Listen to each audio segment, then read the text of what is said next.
The FLX4 has a huge problem.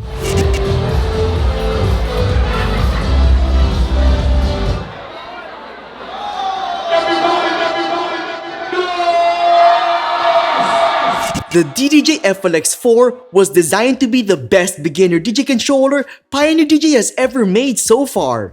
But from using this controller for a couple of months now, I experienced 4 problems that could potentially be troublesome for DJs who plan to use this unit for the long term. So is the DDJ-FLX4, with its 2 new innovative yet controversial features,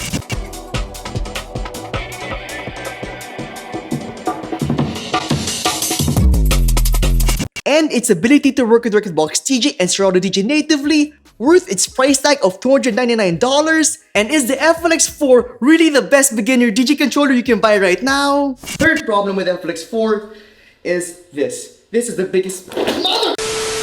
Well, let's find out by first breaking down each component on the FLX4, followed by comparing it to every rival controller in its price range. Starting off with the jog wheels, the FLX4 features a pair of medium-sized platters with some good resistance on them. They're light enough to scratch on, but with enough resistance so that your tracks don't go flying off the handle if you get a bit too rough with them. They're also covered in a nice matte finish like the rest of the controller, giving them a unique texture. But this texture for me is not a good thing.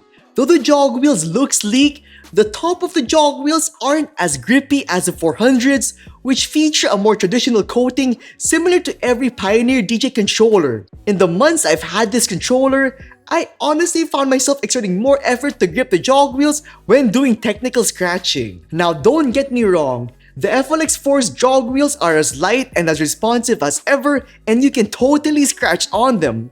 But for me, as a scratch nerd, I just prefer the old surface coating on the DDJ-400. Anyway, if you're not into scratching, then this minor gripe shouldn't bother you at all, and honestly, this is just my problem. Moving on to the performance pads. With the FLX4, we got 8 performance pads, all appropriately sized and soft to the touch. Unfortunately, they aren't RGB pads, so they only come in the default yellow-orange color.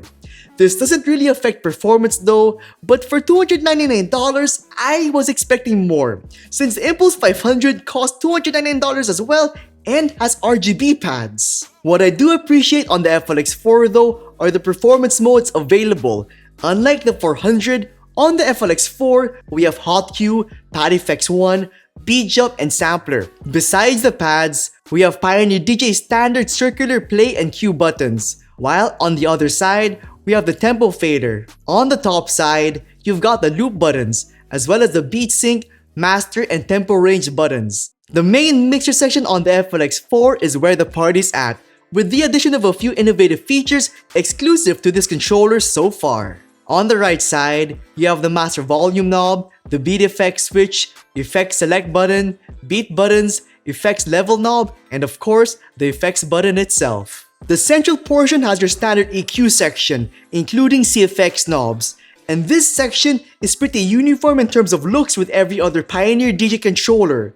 What's disappointing though is that unlike the 400, which has dotted visual guides around the EQ and trim knobs, the FLX4 strangely does not. So setting your trim and EQ knobs to be at a specific level can be difficult without those handy dotted visual guides. And this lack is especially exacerbated when you DJ live and need to have your trims be at a specific level. Without the 12 o'clock marker, setting both your trims accurately is tricky, especially in the dark. Moving on, the volume faders on this unit feel decent to slide around and are honestly pretty standard, and that goes for the crossfader as well. Though the overall mixer section looks aesthetically pleasing with its symmetrical nature, the problem here is that the smart fader and effect button are adjacent to the crossfader. So when doing technical scratches and DJ routines, I tend to accidentally hit them. This was a big problem for me in the beginning, but as I used the unit more and more, I adjusted eventually. Now the left side is where the magic really is. Other than the mic and headphone controls, we have 2 new buttons, the Smart CFX and Smart Fader. Let's start with the least controversial one, Smart CFX. So activating Smart CFX and turning the CFX knob will apply a combination of effects that will add drama and tension to your sound. Now, depending on the smart CFX selected, you can either cut the music or enhance it. And for the most part, they're all pretty fun to use.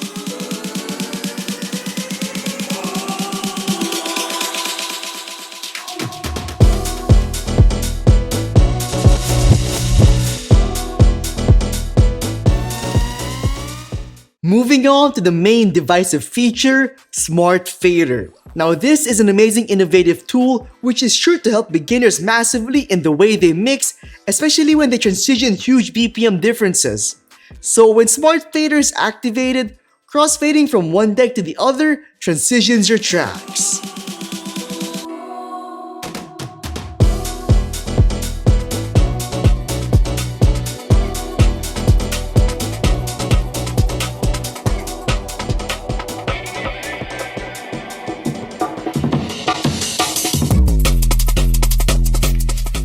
So manual DJ mixing is bypassed because this feature automatically beat matches, EQs, and even echoes your track as you crossfade. For me, Smart Fader is just another tool, and just like sync, there will be detractors.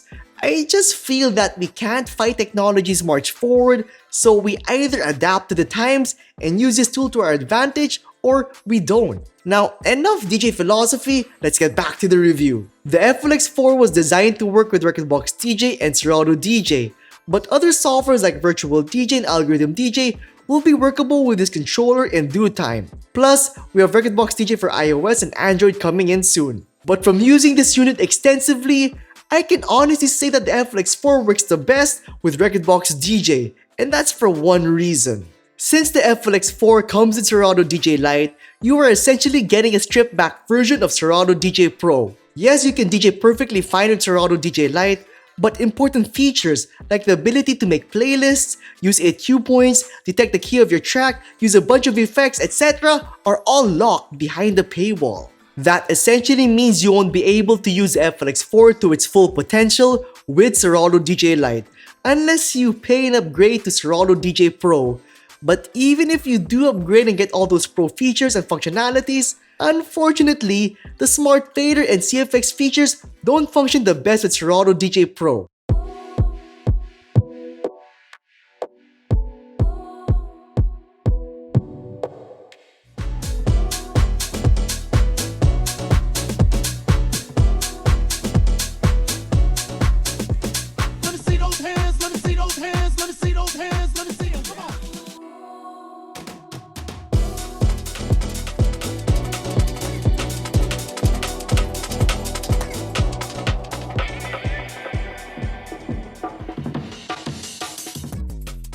But perhaps that's just for now. Maybe in the future that'll change. So if you're an eager beginner DJ who wants to take full advantage of their brand new FLX4 right out of the box, the best option really is to use it with Rekordbox DJ, because with Rekordbox DJ, everything is unlocked and everything works the way they're intended to. As you've noticed, this unit's been switched to USB-C ports from the usual USB-B ports and now features two ports. One for powering the unit and another for connecting to your laptop or mobile device. Now this innovative change sounds good on paper, but for me in application, I honestly much prefer the USB-B ports simply because they stay plugged in no matter what. A simple tug on the USB-C cable can mean a disaster, so DJs who use FLX4 just have to be extra careful and vigilant when they DJ. Now besides the USB-C ports, we also have an Android switch for mono or stereo outputs, RCA outputs, and a microphone input. On the front, we have our standard 3.5mm headphone jack. With all that said, let's summarize the strengths and weaknesses of the FLX4. So we have 3 strengths and 4 weaknesses, 2 of which I don't think will bother you, but let's see. Anyway, let's start with the FLX4's strengths. Works with the best DJ software and will work with more in the future. Inherits the best aspects and qualities of the DDJ-400 and improves on them. That goes for the look, feel, connectivity, and overall functionality. Has Smart CFX and Smart Fader, which are innovative features that will make DJing more accessible and fun to any beginner. And speaking of fun, For me, the one true way to really make DJing fun and easy is by DJing with quality tracks with intros and outros. You see, most pro DJs do intro-outro mixing, which is when they mix the next song's intro section with the current song's outro section. And that type of mixing is perfect for any beginner trying out DJing because it's the easiest and most reliable way to mix songs together.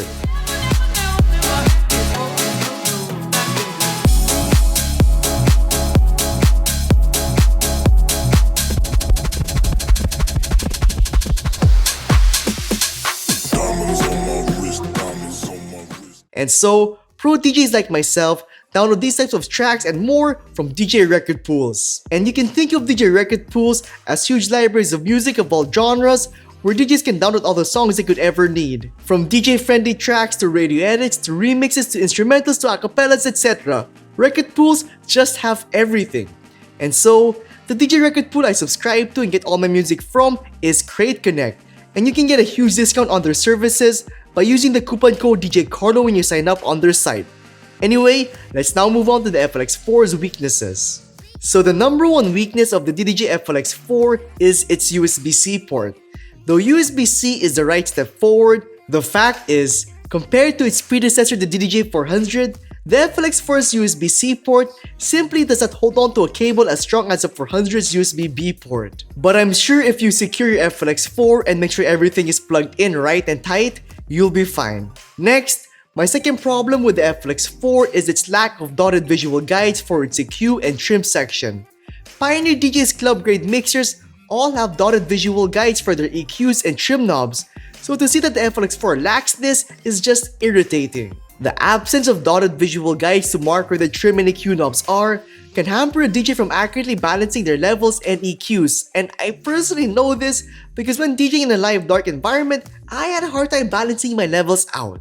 Now the next two problems are my personal gripes with the unit as a DJ who loves to scratch, so these are very niche problems that most likely won't affect you. Maybe. So my third problem with the FLX4 are its matte finish jog wheels. Compared to the 400's jog wheels, the FLX4s simply aren't as grippy. So now I have to exert more effort in gripping the jog wheel when scratching, and as a guy who has dry hands, this is annoying. And finally, my last problem with the FLX4 are the button positions of the smart fader and effect button. They're just too close to the crossfader, so having them there makes them susceptible to accidental button triggering when scratching. Now these two very niche problems of mine can be circumvented with enough practice and effort, but the fact that I still have to do that though is just bothersome. Overall, the DDJ-FLX4 is Pioneer DJ's best beginner DJ controller. It improves on almost every aspect of the DDJ-400 and does way more than expected with its innovative new features. Though it's not perfect, the FLX4 simply has everything a beginner DJ could ever want and need from their first controller. So if you're willing to look past my minor gripes with this unit, then the FLX4 may be the controller for you. But how does it compare to other controllers in this price range? Is it really the best? Well, that really depends on what you want, so let's check out the FLX4's top rivals in this price bracket. The biggest rival to the FLX4 in terms of price and value is the Inpulse 500 by Hercules DJ, and this unit works natively with Serato DJ and D-Juiced. It features 8 RGB performance pads, a beat match guide system, well-sized jog wheels, pop-up stands for stability, and PL outputs. This is the only controller in the bunch with anything but RCA outputs, so this automatically puts the Inpulse 500 on a pedestal for me. My only gripe with this controller is that it lacks a dedicated effects section. So to activate an effect, you'll need to press a button for that effect and use the filter knobs as a wet/dry knob, and that is honestly kinda weird. Anyway, I would choose this controller over the FLX4 if you're into Serato DJ, value RGB performance pads, and PL outputs. If you want the good deal, this controller is for you. But also keep in mind that it comes with Serato DJ Lite, so that may be a factor that you may or may not want to consider. Next, coming in at $279, we have the Numark Mixtrack Platinum FX. It features large quality joggles with digital displays, long tempo faders, 8 performance pads, and a mixer system with paddle effects. Paddles are usually only found on scratch-oriented mixers, And having the option to toggle your effects on or off or leave them on makes a massive difference in software-based effects. And to be honest, paddle effects are just more fun to use. Now the jog wheels are pretty heavy, so they aren't ideal for scratching. But if you're into beat matching, then these jog wheels feel great for that because of their heavy weight and jog displays. So I would choose this Serato DJ Focus controller over the FLX4 if you value paddle effects, long and smooth tempo faders, and heavy jog wheels focused on beat matching. Moving into home-based territory, we have the $279 Serato DJ Focus DDJ Rev 1. So the Rev 1 separates itself from the competition simply by aiming at a specific market, the turntablists.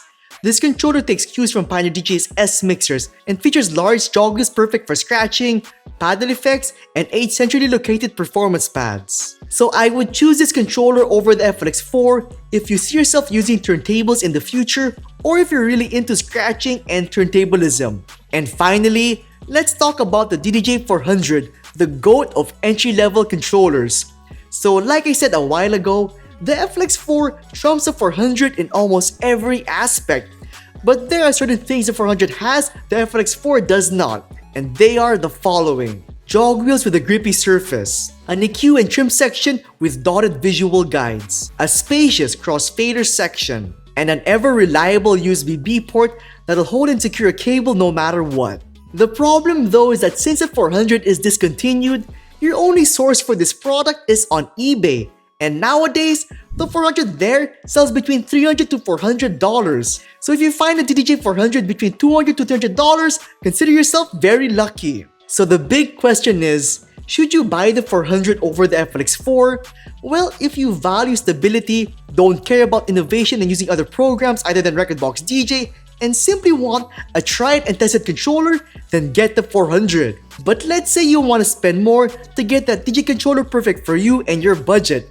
Then, check this video over here because the DJ gear in this video are the best DJ controllers ever made so far.